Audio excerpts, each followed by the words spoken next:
What they did over the weekend, if I'm not mistaken, they was doing a honoring of the life of the great. They call him a great Biggie Smalls. Here we go. The rain today probably befitting the solemn day that it is in rap music history. Today marks 27 years since a drive-by shooting claimed the life of the notorious B.I.G.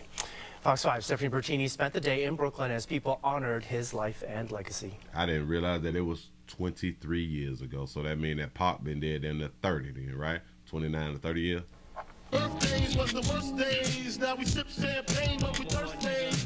Hip-hop legend, the notorious B.I.G., also known as Biggie Smalls or Biggie, was born Christopher Wallace in Brooklyn, New York. Remember rapping Duke, the hard. That's where what would become a timeless career in music began. As a teen, he was rapping on the streets. Now, many streets in Brooklyn are decorated with his image in tribute to his life. My pops, he's definitely from that era. So when I was a kid growing up in the 90s, my dad always was bumping his music in the car. I was sitting in the back seat as a kid. It was all a dream. I used to read Word Up magazine. Salt and pepper and heavy tea up in the limousine. From the radio to stages and screens, in the 90s, the notorious B.I.G. was one of the biggest rappers around. But at just 24 years old on March 9th, 1997, Christopher Wallace was murdered in a drive-by shooting. His legacy lives on across the world, but especially in Brooklyn. He was like one of the first rappers that represented and rapped about Brooklyn. He played a big part in my life, and I grew up listening to his music. Shout out to Dwayne for the $2 cash app. They send the less wanted food to you, won't complain. You say they send the least wanted food to you, won't complain. Oh, okay. Raised in Brooklyn, Peter Marrero owns this building in Bushwick, recently in news headlines because the cannabis store operating inside under a lease covered a mural in tribute to the late rapper to be in compliance with rules for its state license, the operator said. The decision was ultimately reversed. The piece needed some refreshing, and so in honor of this somber anniversary, Marrero brought the artist back out today. Today is anniversary. And to keep that alive, keep that history alive, because he is a part of history. He's a part of hip-hop history culture. The art...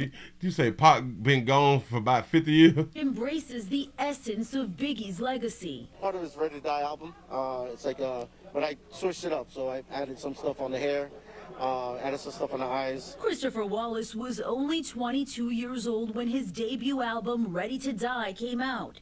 It would be the only album released during his lifetime, and it's known as one of the greatest in the history of hip-hop. You have to understand. You have to really, really think. So,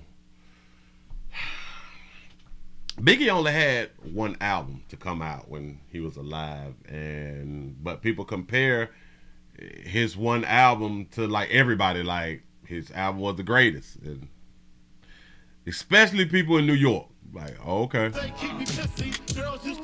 Christopher Wallace was born in 1972. Hold on. Let me make sure that I get it right. The album was fire. Now let me go to the reason I just made that point because a lot of people, they like to compare Biggie to Tupac, and just in my opinion is like no comparison. He had one album. Like, come on now. The son of Jamaican parents, he married Faith Evans just years before he died. He had 2 children. Damn right, I like the life I live, 'cause I went from negative to positive. That drive-by shooting that took his life was in Los Angeles. The murder remains unsolved. Stephanie Bertini, Fox 5 News. Yeah, right. You say one album, the greatest. And listen.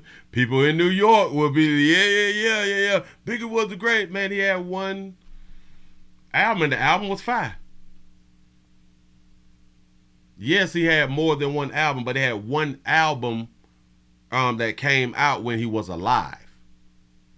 And that was the Ready to Die album. The next album came out when he was dead.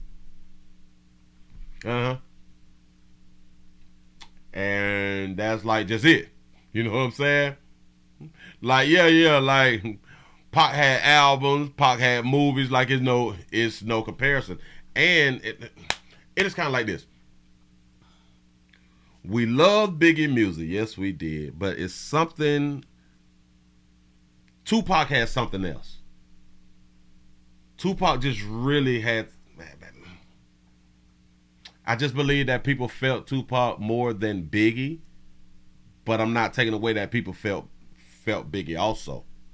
You know, yeah, the life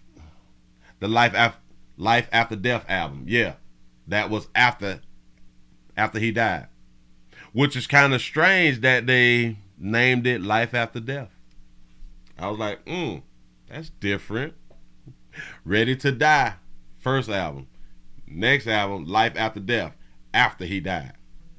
Shout out to Dwayne for the $2 super chat. The $2 cash out. He say Tupac was from New York. That's what they say. That's what they say. He say Tupac didn't say gay stuff. He say Tupac had 3 albums out by the time Biggie had 1. Yeah, sure enough did. Say Tupac was a Gemini. Yep, he was born in June. Yep.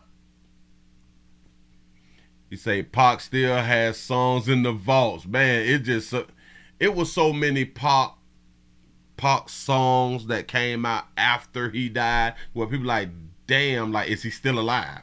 Like, he did so much music. But again, I'm not even saying this right here to take away from Biggie at all. My whole thing was they put Biggie up with the greats, like the greatest. And I'm like, off one album? Wow. That's deep. Ready to Die. He died. Then Life After Death. He say Puffy planned it. Bam. Yeah. Moving right along. I ain't gonna get much of you.